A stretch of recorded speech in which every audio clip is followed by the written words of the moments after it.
Salam sejahtera, terima kasih karena bersama dengan saya di Nazilin Unity Channel. Ini adalah pendedahan terkini berkait dengan kes kematian Zara Khairina. Akhirnya, salah seorang daripada pengamal undang-undang terkenal di Malaysia mula mendedahkan perkara yang mengejutkan ramai orang. Liana Marzuki mula bersuara sejak kebelakangan ini berkait dengan tindakan-tindakan yang mengejutkan kita semua.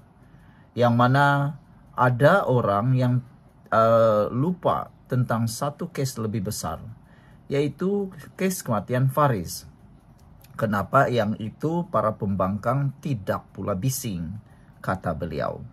Liana Marzuki menyapa hari ini. Itu sebabnya konsep jangan pajak otak, semua benda terus telan tak dikunyah. Bila dapat satu berita, tunggu, hadam, semak fakta. Hanya rujuk yang pakar, kata beliau. Kali ini, kita nak ceritakan kepada anda semua cerita yang telah ditolak sebagai fitnah, yaitu tentang cerita mesin basuh, suara Zara dalam audio, postmortem VIP masuk, ibu nak saman dokter. Semua ini hanyalah satu fitnah yang sedang berterbangan. Saudara-saudara sekalian, pada 10 Ogos yang lepas, telah dinyatakan oleh peguam keluarga Zara sendiri bahawa bedah siasat Zara dilakukan secara telus. Tiada VVIP yang masuk. Tapi netizen tetap menyorong kehendak mereka. Kononnya ada VVIP masuk. Tapi sebenarnya peguam yang berada dalam bilik bedah tersebut sendiri telah pun menafikan. Jadi nak percaya siapa? Orang yang ada dalam bilik bedah itukah? Atau netizen yang bermain dengan media sosial? Saudara-saudara sekalian, sebelum kita teruskan ulasan kali ini, jangan lupa tinggalkan komen anda dengan tanda pagar solidariti untuk Zara. Dan sebelum itu, izinkan saya untuk kongsikan dulu kepada anda semua, ini terapi imun Transfer Factor for Life, terapi imun yang meningkatkan daya imun badan kita sehingga 400%. Secara umum dan ringkasnya, kita kena penyakit apabila imun badan kita lemah. Apabila imun badan kita lemah, dia tidak akan dapat menghapuskan penyakit yang ada dalam tubuh badan kita. Lalu, kita tidak sembuh daripada semua jenis penyakit. Tetapi dengan adanya terapi imun ini, yang mendidik, mengajar, dan menguatkan imun badan kita, secara tidak langsung imun badan kita akan bertindak menghapuskan semua jenis penyakit yang ada dalam tubuh badan kita apabila imun badan itu jadi bijaksana dan kuat. Cepat dapatkan produk yang hebat ini melalui nombor telefon saya yang tertera, dan produk ini lulus KKM, diperakui oleh dokter-dokter di seluruh dunia dan juga halal. Saudara, mungkin ini adalah jawaban kepada penyakit kesehatan anda yang selama ini anda tanggung. Saudara-saudara sekalian, peguam keluarga Alerham Zara Khairina nama hadir, Sazlan Jupri telah menegaskan bahawa tiada individu kenamaan VVIP memasuki bilik bedah siasat semasa proses pemeriksaan dijalankan, sekaligus menolak dakwaan liar yang kini tular di media sosial. Lebih memualkan sekarang ini ialah sudah ramai ahli politik mula teruja untuk masuk menunggang isu ini. Saudara-saudara sekalian, pada satu lagi hantaran di harian Metro, itu bukan suara Zara Khairina, jangan sebar fitnah, kata peguam. Bermaksud, sebaran suara yang kononnya didakwa suara Zara Khairina sebelum ini yang tular juga adalah satu fitnah, bukan suara Zara Khairina. Selain daripada itu, saudara-saudara sekalian, telah dinyatakan juga tentang spekulasi kononnya Zara dimasukkan ke dalam mesin basuh juga adalah tidak benar dan fitnah. Peguam keluarga Zara Khairina sendiri yang telah menyatakan dan mendedahkan bahawa tidak ada kejadian seperti itu, dan itu hanya satu spekulasi semata-mata. Dan terkini, tular lagi satu benda baru yang paling melalutlah, yang tidak benar sama sekali.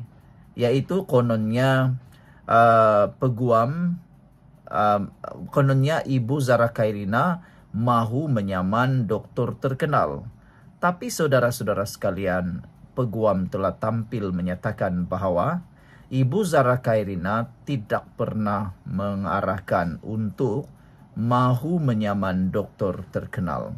Peguam Zara Khairina sendiri yang telah pun menyatakan perkara ini. Jadi, sekarang ini kena hati-hatilah. Jangan sampai kita lagi mengeruhkan keadaan. Dan apa yang lebih memualkan kita ialah sudah mula ada ahli politik parti-parti tertentu yang mula cuba-cuba berani nak menunggang isu ini. Kononnya ini itu sehingga melibatkan pula kerajaan perpaduan. Dalam satu hantaran di Facebook, Sah Muhammad kata, semalam himpunan Solidariti di Sogo dah di-hijack oleh pembangkang demi politik sempit mereka. Bila kita tanya pasal kes arwah Faris, senyap 1000 bahasa. Ada lagi orang kata, Syah Muhammad, saya kerja di Kuala Lumpur, Tuan. Dari awal sudah nampak kata Nizam. Terus tak jadi hadir semalam. Dapat maklumat betul malam tu kena hijack, kata Nizam. Muhammad Yazid kata Nizam banyak fokus politik sebab berlaku di Sabah. Nak nampakkan polis Sabah kononnya makan rasuah. Muhammad Mu'zi kata ini satu ujian besar kepada keluarga arwah Zarah. Juga bila nama arwah Zarah teruk disalahguna begini. Ramai orang yang dah mula salah guna nama beliau, arwah. Dan juga ujian kepada kita semua dan rakyat Malaysia. Tapi itulah kata beliau. Sebab isu panas ada keuntungan politik pula tu untuk direbut. So, yang sebar fitnah, naratif palsu pun bersepah-sepahlah. Isu arwah Wan Faris kini kekal kurang hit. For the very simple reason, tak ada keuntungan politik untuk diraih puak di sebelah sana, kata Muhammad Mozik. Ada jugalah seperti satu kebenaran. Zaman media sosial ini ialah di mana si penipu menyebarkan berita palsu semata-mata untuk mendapat tontonan tinggi dan bayaran dari media tersebut. Kemudian yang ditipu juga jadi penipu bila menyiarkan semula berita palsu tersebut. Masing-masing jadi penipu, kata Kamrul. Finar Firdaus kata, ya benar, suspek belum lagi ditahan reman, walaupun dah 60 di soal siasat. Mereka menokok tambah dan menyebarkan cerita separuh betul, palsu. Boleh menyebarkan atau menyebabkan akibat yang sama atau lebih buruk dari membuli dan membunuh, kata Saiful. Edi kata, yang menyebar fitnah harap-harap diberi kesedaran serta kuatkan iman. Jangan sampai belum sempat memohon kemaafan. Tanggungjawab telah diberi kepada anggota yang terbaik untuk melakukan penyiasatan. Sabar menunggu laporan penyiasatan secara terperinci. Semoga yang bersalah akan didakwa, kata beliau lagi. Sekian untuk kali ini. Jangan lupa tinggalkan komen Anda. Bye-bye.